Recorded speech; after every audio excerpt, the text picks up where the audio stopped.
This is Project One Task One by Brock Lawson, working safely video. So first off, I'm going to run through how my workstation is set up and how I ensure that it is an ergonomic environment, okay, where everything is set up correctly and safely. So first off, my chair. I'm just going to put my microphone down. So the chair. So my chair has got armrests so that I can lean on, okay, or that I can rest my elbows on when I'm typing. It also has adjustable height. So if I sit down on the chair, at the moment it's at full height. If I sit down on the chair, I can lower it, okay, and then I can adjust the height so that it's perfect for me. Let me just grab the lever on the side. You can see the levers on the side here, and as I push on it, it comes up, okay, to get to the correct height. I can also adjust with the second lever that's here. I can also adjust the backrest.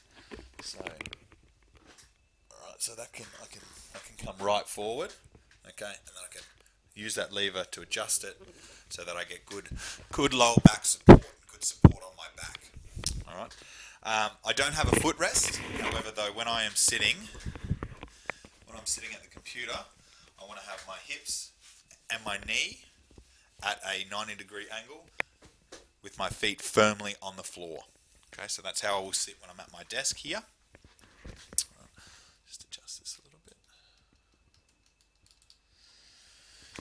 My keyboard and mouse. I've got plenty of room on my desk, so sometimes if I'm working, if I'm writing something, I'll move my keyboard forward. However, if I need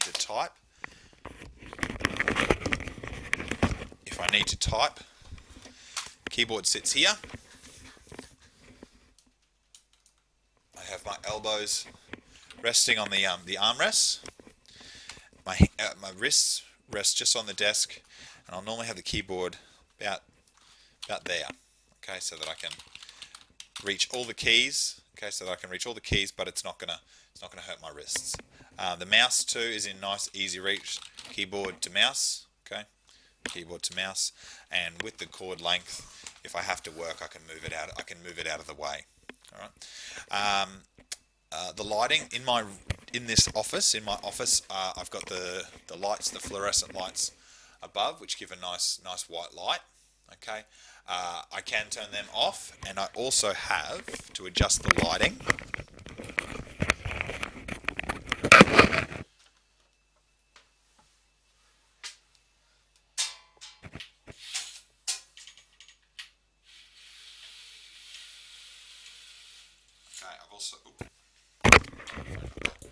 I've also got blinds as well that I can use to adjust the lighting. So it's not too much of an issue. That also allows for some privacy as well.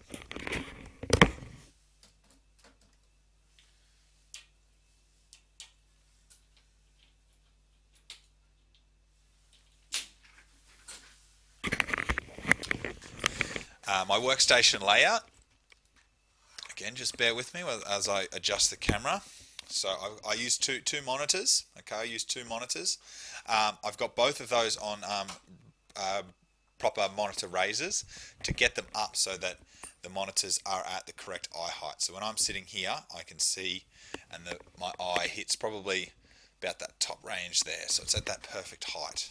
Okay, I specifically made sure I got these. I ordered these and had these purchased because at the time before this, the monitors were down too low, and given how I sit, and where my arms have to be, my head was up quite high, and I was always looking down. So I made sure I got those. My laptop itself is docked in a docking station there. To turn on my laptop, I put it on the station, and then press this button here, and that will turn on the laptop. Okay. Just put that there. Good. In terms of ergonomics as well, my telephone is over here. Telephone's over here. I have a headset that I can use for the telephone, so that I don't have to reach over or use the receiver. So I've also got a headset.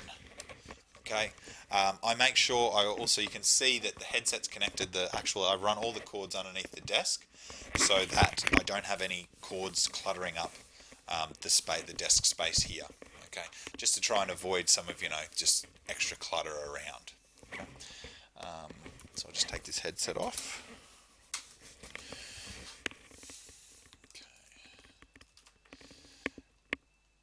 So once I've turned on, so again, correct sitting, correct posture, sitting up nice and straight, keyboard and mouse are there.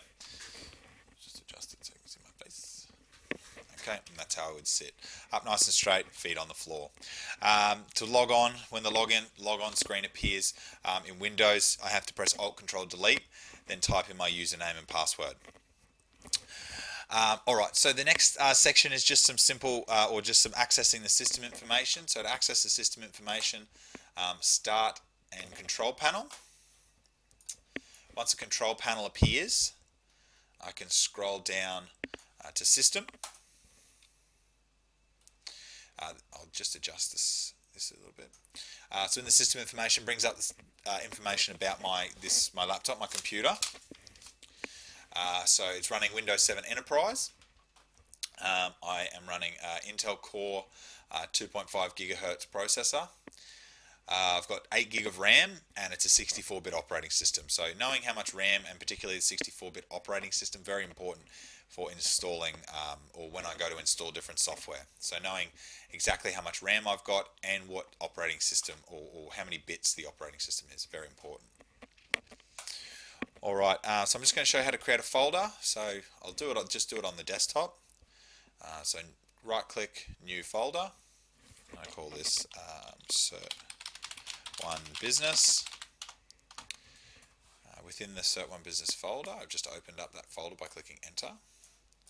I'm going to create another folder. And it's going to be called Project 3. Just going to change the icon size so we can see that. Okay.